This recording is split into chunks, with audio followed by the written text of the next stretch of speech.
imagine this. You walk into a grocery store. It's a place you probably visit constantly, maybe several times a week, right? Hmm. A space that should feel totally familiar. Yeah, completely routine. But suddenly, the labels blur into this like indecipherable language. Hmm. Asking for help feels like climbing a mountain, and every single interaction, from just grabbing a cart to paying, Hmm. it feels incredibly awkward. Hmm. You might find yourself just standing there holding a box, desperately wondering, is this cereal or is it cleaning fluid? Because the words just, Yeah. they don't connect. Oh, I can picture that so clearly. Have you ever felt that specific kind of isolating sting of being completely lost in a place that should be simple, all because of a language barrier? It's a remarkably common feeling, isn't it? It really is, and it can truly become this silent, frustrating barrier to navigating even the most basic daily life in a new place. It's more than just a fleeting inconvenience, though, wouldn't you say? What's truly profound about that feeling of awkwardness, of being unable to handle a basic task like grocery shopping, is the ripple effect. Well, it subtly but powerfully erodes your sense of independence and integration. It goes way beyond just linguistics. It really touches on your autonomy and comfort in daily life. Right. This isn't just about misreading a label, it's about feeling genuinely disconnected from your surroundings, even in the most mundane places. Absolutely. And that's precisely why our deep dive today is so crucial and honestly quite fascinating. Hmm. We're zeroing in on a surprisingly powerful and practical area. Mastering English, specifically within the vibrant, bustling context of a grocery store. Yeah, the everyday context. Exactly. Our exploration is based on an exceptional resource, English for the Grocery Store, a guide that really promises to transform what might feel like a daunting chore Which it often does. into a confident, empowering, and maybe even enjoyable linguistic experience. This isn't just about learning a few new words. It's about unlocking a whole new level of daily confidence. So, today our mission really is to extract the most vital insights from this guide. We want to show you not just what words and phrases to use, but why mastering them gives you real communication power and, importantly, independence. Okay. We're going to uncover how these seemingly simple, everyday interactions are actually the fundamental building blocks for overall fluency and a genuine sense of belonging in an English-speaking community. Think of it as a blueprint for navigating your daily life with, well, a bit more ease. It's so easy to underestimate the impact of mastering what seems like a niche area, but it's actually incredibly critical English, isn't it? Definitely not niche when you think about how often you do it. Right. We're definitely not talking about just adding a handful of words to a list somewhere. Yeah. We're talking about building genuine confidence, achieving real fluency in real life, everyday situations, and earning that profound sense of independence. Yeah. Just picture it. Walking into your local supermarket, confidently doing your weekly shop, asking for help without hesitating, maybe even having a quick chat with the cashier. That's not just language practice. That's a crucial shortcut to feeling truly comfortable, capable, and, connected in an English-speaking environment. It turns anxiety into an opportunity. And from a broader perspective, being competent in such a fundamental daily activity like grocery shopping truly lets you live your life in English, not just study it in a book. That's a great way to put it. Live it, not study it. It's the bridge, right? Connecting classroom lessons to the real world around you. These seemingly small interactions at the grocery store are, in fact, incredibly powerful training grounds for bigger communication skills. How so? Well, they force you to think on your feet, to actively listen to natural speech patterns, and to adapt quickly to different social situations. All skills that are totally invaluable for language learning and, frankly, for life. Okay, so here's the promise for this deep dive. By the time we wrap up, you won't just vaguely know what cart or checkout means. You'll be able to confidently ask where the frozen food section is, understand those often tricky phrases like 2-for-1 deal or organic, and interact smoothly, politely with the cashier. Nice. And here's where it gets really interesting, where the rubber meets the road. Every single phrase you learn here today is something you can use this week, maybe even today. Wow, yeah. This isn't theory for the future. It's immediate, practical power for your daily life. It's about taking action and seeing results right away. Indeed. The inherent beauty of focusing on such a specific, high-frequency context like the grocery store is that direct applicability. It skillfully reduces the often overwhelming feeling of trying to learn an entire Yeah, language. it can feel huge. By giving you a clear, defined space for immediate practice and, importantly, success, this targeted approach quickly builds momentum and motivation. Which is absolutely crucial for any language learner, right? Doesn't matter what level you're at. Exactly. Motivation is key. Let's begin our journey through this everyday linguistic goldmine then. All right, let's kick things off by laying the foundation. Our source calls these the building blocks of understanding in the grocery store. Essential terms you'll see on signs, labels, or hear in conversation. Mm-hmm. The absolute basics. Think of it like this. Before you can build a house, you need to know what a hammer is, what nails are, what wood looks like, right? Makes sense. Without these basic tools, figuring out anything else in the store becomes this bewildering guessing game. They're your first points of recognition. And what's really fascinating here is how these seemingly simple words form the fundamental framework for decoding everything. Signs, labels, casual chats. Right. They're not just isolated terms, they are your immediate entry point into the whole grocery store landscape.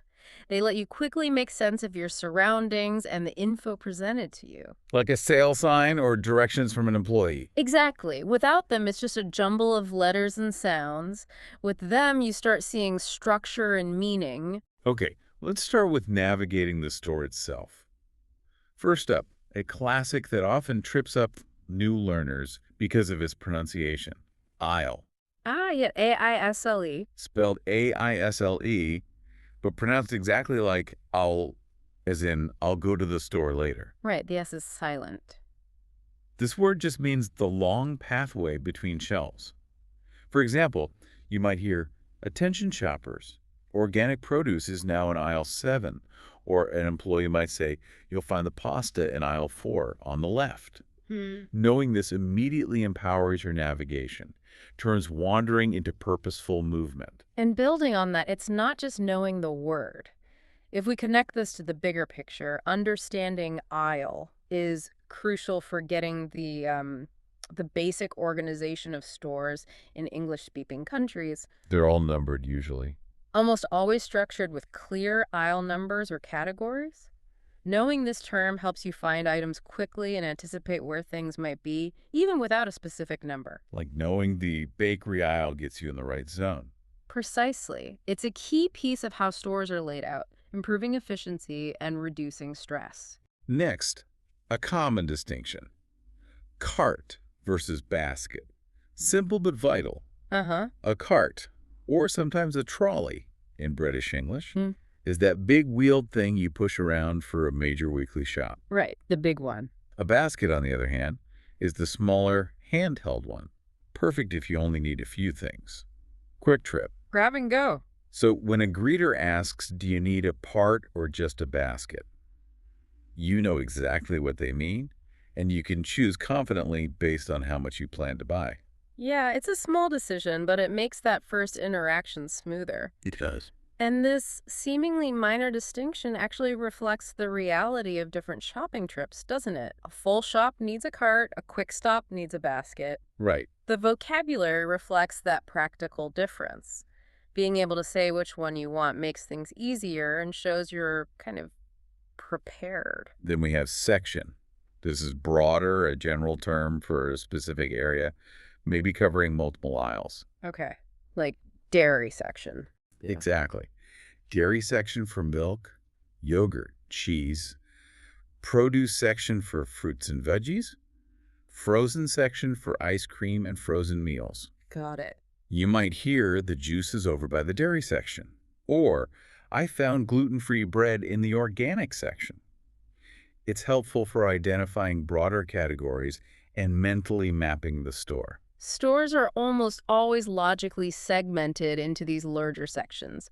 Understanding this concept is key for that mental mapping and for asking more general directions if you're looking for a category of items, not just one specific thing. Like, where's the frozen section? Instead of, where are the frozen peas? Exactly. It allows for a more high-level understanding of the store's layout. And a personal favorite of mine, the deli. Pronounced D-E-L-I, like belly with a D. The deli counter, yes. This is the specific area for fresh sliced meats, cheeses, and often prepared, ready-to-eat foods like salads or sandwiches. If a friend says, I got some sliced turkey from the deli, you know they got a custom-cut item, not something prepackaged. Right. It implies a different kind of service. It's a place for personalized counter service, a slightly different interaction than grabbing items off a shelf. And what's interesting about the deli is that it usually involves that direct, customized service interaction, totally different from just picking up a package. Yeah. Knowing the term deli signals you understand that service model. You expect a brief interaction where you might specify thickness, quantity, maybe even ask for a taste. Good point. It requires slightly different language. Another layer of practical language use, definitely. Specific requests and responses. Okay, now let's move to understanding prices and deals. This is where knowing the lingo can really save you some money. Ah, the fun part. First, let's clarify the final steps. Checkout, cash register, and cashier. Crucial distinctions. The checkout is the general area where you pay, usually marked by lanes. The cash register is the actual machine the cashier uses, and the cashier is the person helping you. Place, machine, person. Got it. So you might say, let's head to the express checkout line, or comment, the cashier at lane 5 was really friendly. Knowing these distinct roles helps you navigate that final interaction clearly. And connecting this to the bigger picture, understanding these distinct roles, place, machine, person, is absolutely critical for navigating that final transactional stage efficiently and politely. Prevents confusion. Totally. Allows for a smooth interaction. These terms also show the clear division of labor in retail, which is common across English-speaking countries, recognizing the different elements in the payment process. All right, now for some money-saving magic often disguised as confusing jargon. BOGO, 2 for 1, on sale, and discount. Let's break them down. Yes, please. These are everywhere. BOGO stands for buy one, get one free. Fantastic deal. Buy one item, get a second identical one free. Okay, BOGO, buy one, get one. 2 for 1 is basically the same thing. Pay for one, get two. They're pretty much synonyms, used interchangeably. Good to know. On sale just means the item is cheaper than its usual price. And discount is the general term for any price reduction. Okay. So when you spot a sign saying, these chips are on sale today, 2 for 1, you know instantly you're snagging a great deal and what it means. And this really raises an important question, doesn't it? How much money can you actually save, or how much more value can you get just by understanding these common promotional terms? A lot, potentially. It's direct consumer empowerment. Deciphering sales language means you can actively participate in deals, not just walk past them confused. It's not just language, it's economic savvy in daily life. Absolutely. These terms are everywhere in consumer culture. Understanding them gives you a real practical and financial edge. Beyond price, we also need to understand the types and qualities of food. Let's talk brand versus generic. Oh, the big choice. A brand refers to a well-known company name, like Coca-Cola or Kellogg's. A generic product is usually a store brand or unbranded item, often cheaper, less advertised. The question, do you want the brand name cereal or the generic one, highlights that common choice between perceived quality or reputation and cost savings. And this distinction brings consumer choices into focus. Choices influenced heavily by branding, perceived quality, budget. Understanding brand versus generic lets you make informed decisions based on your priorities. Loyalty to a brand or an eye for value. Exactly. It speaks to consumer behavior economics as much as vocabulary. Reflects shoppers' diverse priorities. Then we have the fundamental states of food. Right. Fresh, frozen, and canned. Key differences here. Fresh means recently picked or made, like fresh berries or bread. Frozen means stored cold to preserve it, like frozen peas or ice cream. And canned means sealed in a metal container, like canned beans or soup, for a long shelf life. Hmm. You might find yourself thinking, I prefer fresh vegetables, but frozen ones are definitely easier for weeknight dinners. That convenience versus freshness trade-off. And these terms directly connect to food preservation methods and how they impact cooking decisions, shelf life. Knowing the difference influences how you store things, plan meals. Yeah, They're totally. fundamental terms for practical household management, food safety, meal planning. And crucial for safety and quality. Expiration date and best before seem similar, but there's a critical difference. Very important difference. The expiration date, or use by date, is the absolute last day it's considered safe to eat, Yeah. especially for perishables like milk or meat. Eating past it can be risky. Right, safety cutoff. Best before, or best by, however, indicates peak quality flavor, texture. Might just be safe after, but maybe not as good. Quality indicator. Always check the expiration date on the milk. And this raises a vital question. Why is understanding this difference so critical? The subtle but crucial distinction between expiration date, safety, and best before quality has huge health implications. It's key practical knowledge. Prevents food waste on one hand, potential illness on the other, empowers you to make informed decisions about consumption. Moving on to increasingly important dietary labels: organic, gluten-free, and sugar-free. These are becoming so common. Organic generally means grown without synthetic pesticides, GMOs, etc., often certified. Gluten-free is crucial for those with celiac or sensitivity.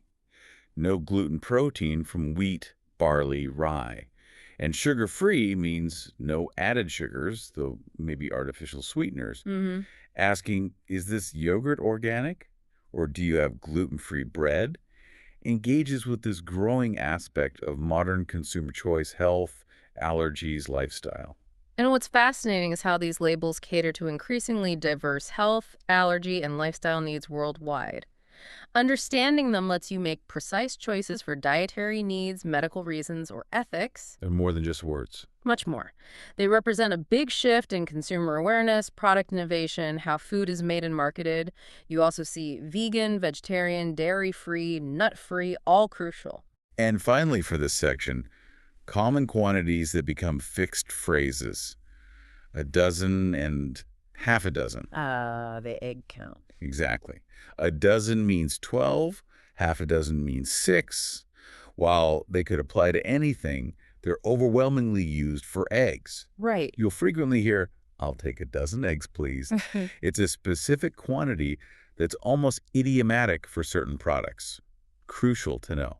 Pointing out how specific quantities become fixed phrases highlights that idiomatic nature of language. While you could say 12 eggs, a dozen eggs is just much more natural, common, expected. Yeah, it sounds right. Recognizing these patterns makes your own speech sound more natural and helps you understand others faster. It's a glimpse into how culture embeds itself in language. So this vocabulary will definitely help you understand signs, labels, conversations. But knowing words is just the start, isn't it? Just the first step. The real magic, the fluency spark, happens when you actually use them. Next, let's learn how to confidently ask questions and interact politely. Knowing the tools is one thing. Using them effectively is where real communication begins. All right, now for a section where things get really dynamic and honestly empowering. This part is all about turning confusion into clarity, hesitation into confidence, simply by asking. Taking control. Exactly. This is where your English truly sparks to life in a practical, real-world way. You shift from passively recognizing words to actively engaging with the language and shaping your experience. It's incredibly rewarding when it clicks. It's true. What's genuinely fascinating here is that the ability to ask for help isn't just a convenience, it's a fundamental proactive communication skill, not just in a grocery store, but anywhere new or challenging. Right. It signals active engagement with the language, a willingness to overcome obstacles, and a determination to get your needs met. It's a powerful step towards independence, shows you're a problem solver. Okay, so let's dive into some essential questions for assistance, straight from our source. The first, and probably the most polite and common way to ask about location or availability is, excuse me, where can I find the olive? The classic opener. For example, approach an employee and politely ask, excuse me, where can I find the olive oil? Or, slightly different, but just as useful, do you have any almond milk in stock? Mm-hmm. Checking availability. I remember when I was first learning another language trying to find this specific tea, I must have wandered for 10 minutes, totally lost, feeling awkward. The moment I learned those simple phrases, that searching just stopped. Quick, confident questions. Game changer. And to expand on that, the politeness marker, excuse me, is exceptionally important there. It's a crucial cultural cue in English-speaking places that you're about to interrupt or ask for attention. Sets the right tone. Immediately sets a respectful, appropriate tone. These direct questions are efficient, but it's the politeness that opens the dialogue effectively and encourages a helpful response. Universally understood requests for help. Next, clarifying pricing. If a sign is unclear, missing, or you just want to double check, you can confidently ask, is this on sale? Or, what's the price on this? Good ones. Don't be shy. Never feel shy. Getting the right price matters for your budget. These phrases are totally normal, common, expected. Sometimes the sale sign might be for a different size or brand. Or just confusingly placed. Exactly. Asking clarifies it instantly. Avoid surprises at checkout. Empowers you to be a savvy shopper. And this brings up a point. Yeah. Why ask even if there seems to be a price listed? Like you said, signs can be ambiguous or you might suspect a mistake. Yeah. Empowering yourself to clarify ensures you're making informed decisions, potentially saving money. It's consumer assertiveness and accuracy. Shows you're engaged, paying attention. What if you need a specific size or quantity not on the shelf? You can ask, do you have a bigger size? Or conversely, do you have a smaller pack? Useful for specific needs. Like, I see the large rice bags, but do you have a smaller pack of rice? Perfect when you need more or less than what's displayed. Shows you know what you need and are willing to ask. This demonstrates adaptability in your shopping, moving beyond just what's right there. Highly practical question, enhances efficiency and satisfaction, ensuring you get the amount you need. Right. Also, subtly communicates you're a discerning customer, familiar with product variations. And here's a common hopeful question for when a shelf is frustratingly empty. Are there any more in the back? Ah, the magic question. You might ask an associate, hi, I'm looking for avocados. Are there any more in the back? It's a bit of a shot in the dark, but sometimes. Sometimes you strike gold. Exactly. Hidden treasures in the stockroom. Or at least they can tell you when more are expected. Helps you plan your next visit. And that question subtly implies you understand basic store operations that more stock might be in a back room. Yeah. It's proactive, resourceful, shows a sophisticated level of language use, even in a frustrating situation, extends your search beyond the visible. Finally, for any general confusion, technical issues, or just needing support, can I get some help? Simple and direct. Like, excuse me, can I get some help with this self-checkout? It's not scanning. Yep. Or I'm looking for the restrooms. Can I get some help? Clear, polite, get straight to the point when you just need a hand. That phrase powerfully highlights the importance of direct, concise language when you need help. Universally understood immediately signals a need for assistance, allowing staff to respond quickly. Cuts through ambiguity. Exactly. Core phrase for problem solving in almost any real world scenario. Now, once you've asked your question, you need to understand the answer. Let's look at typical responses. Often you'll get specific directional language like, it's in aisle 7 on the right, just past the pasta. Uh-huh. Spatial instruction. Or you'll find it over by the dairy section near the organic yogurts. They might point or even walk you over. And connecting this back, understanding these precise directional phrases is key. Over by means close to or near. Recognizing aisle numbers is crucial. These aren't just words, they're spatial instructions you need to visualize, process, then follow. Tests your listening comprehension for practical instructions. Vital skill. You might also hear various common responses about availability like, I'm not sure, let me check for you. Polite, helpful, means they'll try to find out. Or the dreaded, sorry, we're out of stock right now, meaning it's sold out. Yep, happens. In that case, a polite reply is, okay, thank you anyway. If you're lucky, maybe. We'll get more next week, probably Tuesday. Useful info. These responses give clear info about availability and staff willingness to help.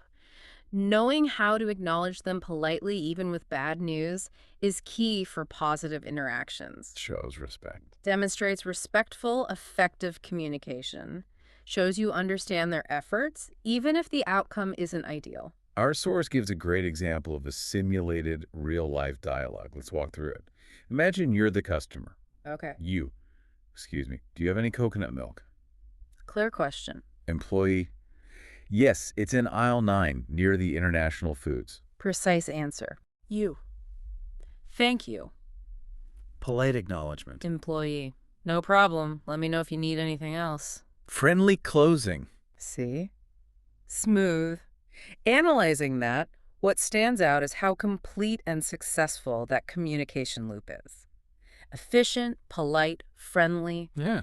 A clear question, a helpful answer, polite acknowledgments both ways. That's exactly what real English sounds like here. Natural, direct, smooth. A masterclass in concise, effective communication. Positive outcome. And here's a fantastic bonus tip, tying back to confidence over perfection. Our source strongly encourages rehearsing questions at home. Practice, practice, practice. Practice out loud, maybe in front of a mirror. I say, excuse me, where can I find the produce? 5 times. Practice makes you faster and more fluent. Sounds simple, but it works wonders. It really does. When you said the words a few times in low pressure, they feel more natural and accessible when you need them in the store. Builds muscle memory for your mouth and brain. And this raises that important question again. Why is confidence more important than grammatical perfection in these real-life interactions? Good question. Why? The answer lies in the goal of communication. Be understood, get your needs met. People will understand you if you speak clearly and politely, even with flawed grammar. Focus on the message. Exactly. Focus energy on communicating effectively, building rapport, not striving for unattainable perfection. Imperfect communication that works is infinitely better than silent, grammatically perfect hesitation. Getting the job done. It's about being understood and achieving your goal, which builds genuine confidence. And remember that crucial point. Confidence doesn't mean flawless perfection. Speak clearly, with intent, politely, and people will understand you, even if grammar isn't 100%. In the next section, we'll explore a fun, often surprising part of grocery shopping, the art of small talk. Who knew the grocery store could be such a social hub? It's a real opportunity. You might not expect it, but small talk, those brief, casual chats, happens all the time in grocery stores, especially in English-speaking countries. Yeah, more often than you'd think. It's certainly not always deep philosophical debate, but it's constant, often brief, wonderfully low-stakes interaction. A golden opportunity to practice real English in the real world. Your linguistic playground, almost. And from a sociolinguistic view, what's fascinating is that small talk, often dismissed as trivial or superficial, Johnny. is actually a key part of social fluency. It's how communities subtly connect and affirm shared experiences, even with strangers. It acts as a social lubricant, building a sense of belonging and normalcy. Which is huge for language learners. Incredibly important for anyone learning a new language and navigating a new culture. Makes encounters smoother, friendlier, less transactional, building micro connections. So let's explore common small talk topics you're almost guaranteed to encounter. First, and arguably the most popular and safest topic everywhere, the weather. Can't go wrong with the weather. Universal, simple, non-controversial, always a friendly icebreaker. You might hear someone in line say, "Looks like rain all week, doesn't it?" Or, "Finally some sunshine." And a natural reply could be, "Yeah, hope it clears up soon." Or, "I know, right? Ready for spring." Everyone has an opinion on the weather. Accessible entry point. Precisely. Discussing weather is culturally ingrained as an icebreaker in many English-speaking cultures. Universally relatable, neutral, calming ground. Initiates connection without getting personal. Foundational, polite social communication. Another common topic revolves around food choices. Sometimes people subtly or directly comment on items you're buying, especially in smaller, friendlier stores. Yeah, like what? Someone might lean over, "Oh, that's a great brand of coffee," or "Those apples look incredibly fresh today. I think I'll grab some too." Ah, okay. A simple, friendly reply like, "Yeah, I always get this one," or "Heard they're in season," is all it takes. Shows you're open to a brief interaction, bonding over shared consumer experiences. And that connects powerfully to shared consumer experiences and product appreciation. Natural way to bond over common interests, food itself. Low pressure way to engage, topic is right there. Easy to form an opinion, share a thought, ask a question. Shared observation often leads to connection. And then there are the universally relatable frustrations. Long lines or busy days. Oh, yeah, everyone hates waiting. When the store is packed or the checkout queue seems endless, you might hear another shopper or cashier sigh, "Store's absolutely packed today, isn't it?" Yeah. Or, "Ooh, this line is taking forever." Perfect opportunities for sympathetic replies like, "Yeah, I guess everyone's shopping for the weekend," or, "Tell me about it, maybe I picked the wrong time." Shared minor frustrations create an instant, brief bond. Collective understanding. Superb example of how shared minor frustrations create that instant bond.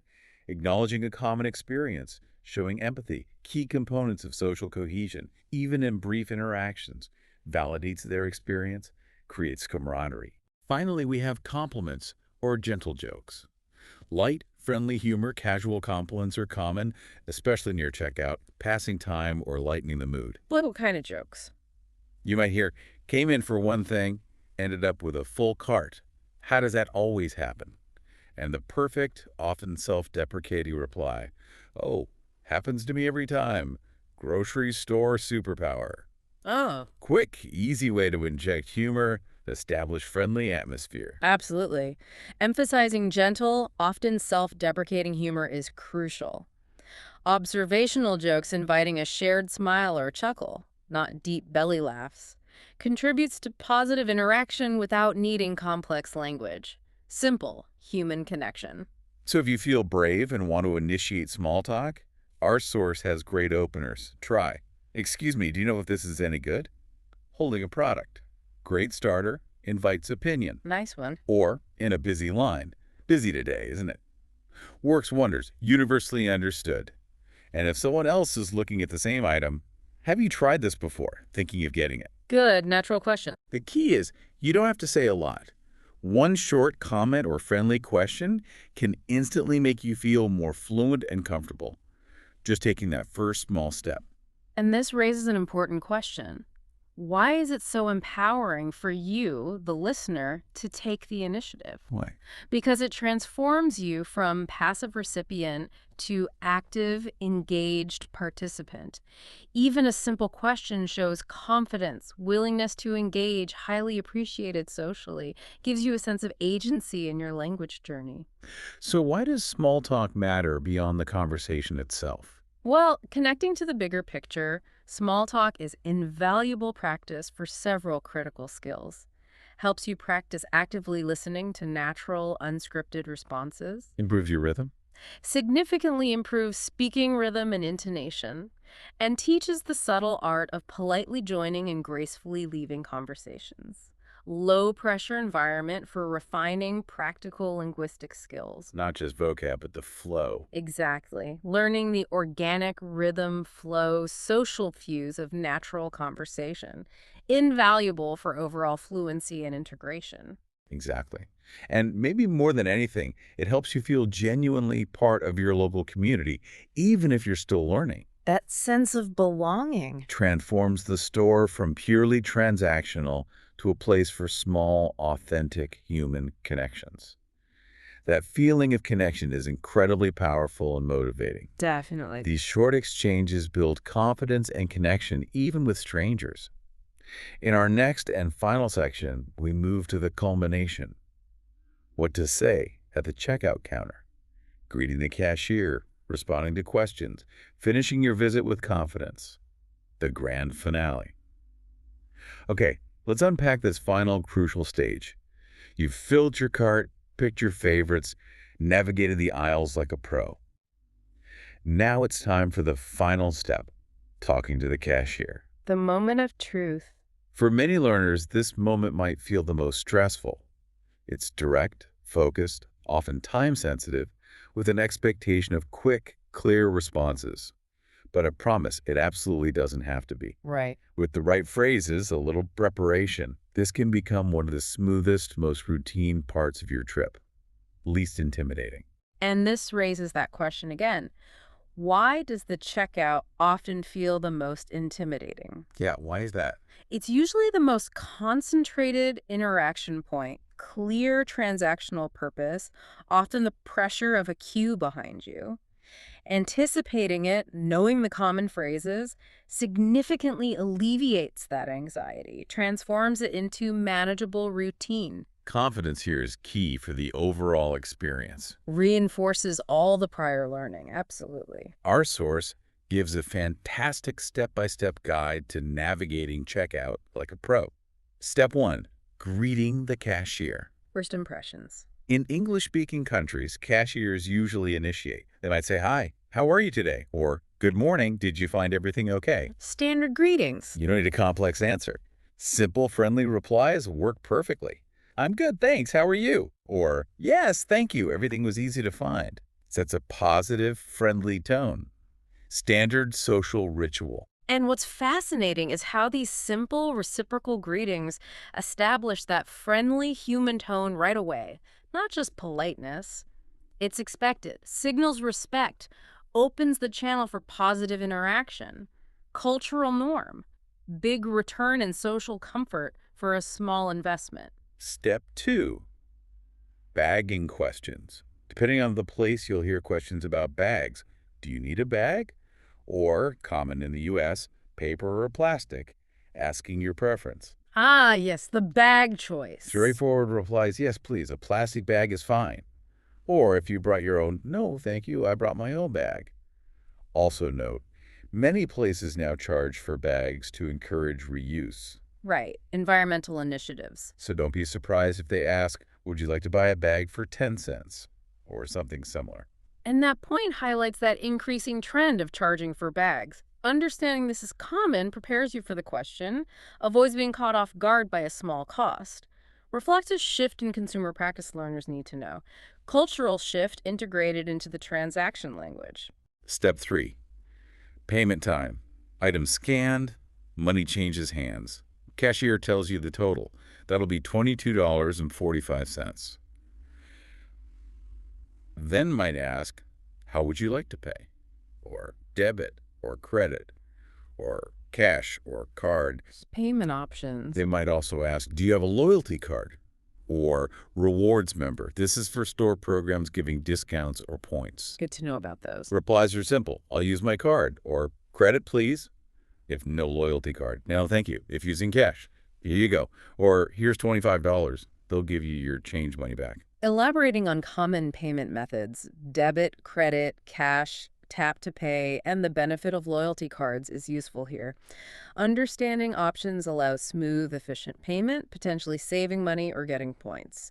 Practical financial literacy intertwined with language learning. Language enabling navigation of daily economic realities. Precisely. Step 4, ending the conversation. As you finish, cashier likely asks, would you like a receipt? The paper showing what you bought. Proof of purchase. And the classic farewell. Have a great day, or have a good one. You reply, short, polite, friendly, yes, please, or no, thank you for the receipt. And always return the good wishes. You too, or thanks, you as well. These seemingly small farewells and receipt acknowledgments are crucial for polite, complete disengagement, reinforce positive interaction, fundamental social etiquette, leaves both parties feeling good, completing the social loop, not just the transaction. Let's put it all together. A realistic sample dialogue, start to finish. Imagine yourself. Okay, let's hear it. Cashier. Hi there. Did you find everything you were looking for today? Yeah. Yes, thanks so much. Everything was easy to find, actually. Cashier. Great. Do you need a bag for your groceries? Yeah. You. Yes, please. Just one if that's okay. Cashier. All right, that'll be $19.20. Are you paying with cash or card? I'll use my card, please. Here you go. Hands card. Cashier. Perfect. Did you want a receipt today? Yes, please. Cashier. Here's your card and receipt. Have a fantastic day. You. Thank you. You too.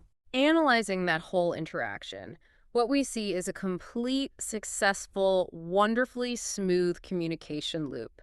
Realistic, polite, efficient, demonstrates exactly how to navigate all checkout stages with confidence and ease. That's the goal. The ultimate goal, seamless, natural exchange. Makes you feel competent, in control, at ease. This is what true practical fluency feels like. And a fantastic bonus tip. Self-checkout machines can be tricky, even for native speakers. Oh, tell me about it. Unexpected item in bagging area. Right. If you get stuck item not scanning, error message, don't hesitate or feel embarrassed. Staff are nearby.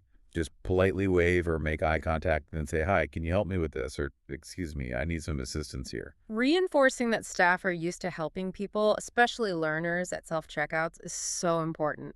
Lowers the barrier to asking for help, ensures tech challenges don't become overwhelming, reminds you help is available, okay to ask. Practical safety net. In our final section, we'll talk about how to truly transform regular grocery trips into powerful English learning practice. Discover how this seemingly mundane chore can make your English stronger, faster, more natural, if you use it right. Bringing everything together for continuous growth, now you've got it all. The essential vocabulary, the confident questions, the subtle art of small talk, the poise to handle checkout. But here's the big idea, the profound realization I want to leave you with. Okay. Because it can fundamentally shift your language learning journey. The grocery store isn't just a place to buy food. It is, in fact, your secret English classroom. Ah, I like that. Secret classroom. It's a living, breathing, incredibly dynamic, everyday goldmine for learning right there in your neighborhood. Think about it. Every label, every sign, every brief interaction, every overheard conversation is a mini lesson waiting. A new word or phrase waiting to be discovered. That perspective shift is absolutely crucial. It transforms what many see as a mundane chore into a powerful, consistent, organic opportunity for active language practice. What's fascinating is how it ingeniously leverages the high frequency of grocery trips for regular, authentic exposure and immediate application, which, as any language expert knows, is infinitely more effective than isolated study sessions. Integrates learning seamlessly into daily life. So how do you maximize learning from every single trip? Let's lay out some actionable strategies. First, create a grocery English mission before you even go. Have a plan. Don't just shop passively. Go with a specific linguistic purpose. Choose one or two new phrases to actively use, or maybe three new vocab words to look for and understand. Decide beforehand. I will ask one question. Specific goal. For instance, tell yourself, today I will try saying, excuse me, where's the rice section or the deli? Can I get this roast beef sliced very thin, please? Treat every visit as a mini lesson, a focused linguistic scavenger hunt. Clear objectives. And this raises that important question. How does setting a specific, small, achievable goal transform a mundane task into powerful, active learning? It's focused attention. Reduces cognitive overload by narrowing your target. Makes learning measurable, immediately achievable, incredibly motivating. This focused, intentional practice is exponentially effective for retention and building practical fluency. Converts passive observation into active, impactful engagement. Second, might sound silly, but trust me, practice at home before the real trip. The rehearsal. Take those phrases for your mission. Practice saying them out loud. Stand in front of a mirror, pretend you're talking to the cashier or asking for help. Rehearse questions, potential answers, even just 5–10 minutes. Makes a difference. Your brain and mouth build muscle memory. Makes it feel significantly more natural, less daunting in the actual situation. Mental and verbal warm-up. And explaining the neurological benefits of this rehearsal is key.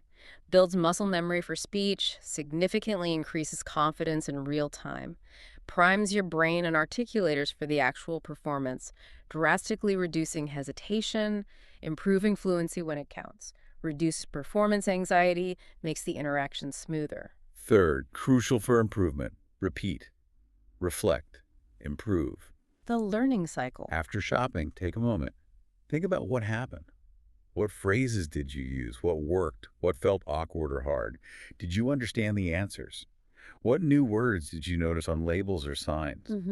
Analyze it. Write them down. Look them up. Practice again for next time. This cycle, real-world use, immediate reflection, targeted review, is the absolute bedrock of building genuine, long-lasting fluency.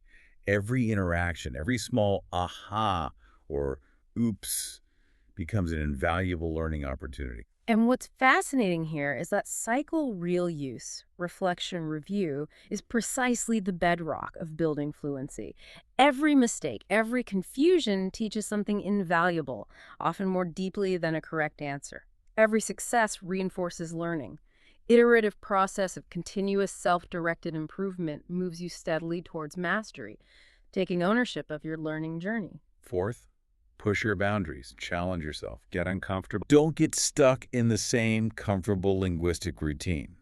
Next time, actively try asking a longer, more complex question. Try initiating small talk. Compliment someone's food choice. Use new vocab. Remember, you don't need to be perfect. Just try. Push your comfort zone a little each time. That's how you grow, expand capabilities, build resilience. This strategy directly discusses scaffolding in language learning. Incremental challenges systematically build confidence, progressively expand capabilities.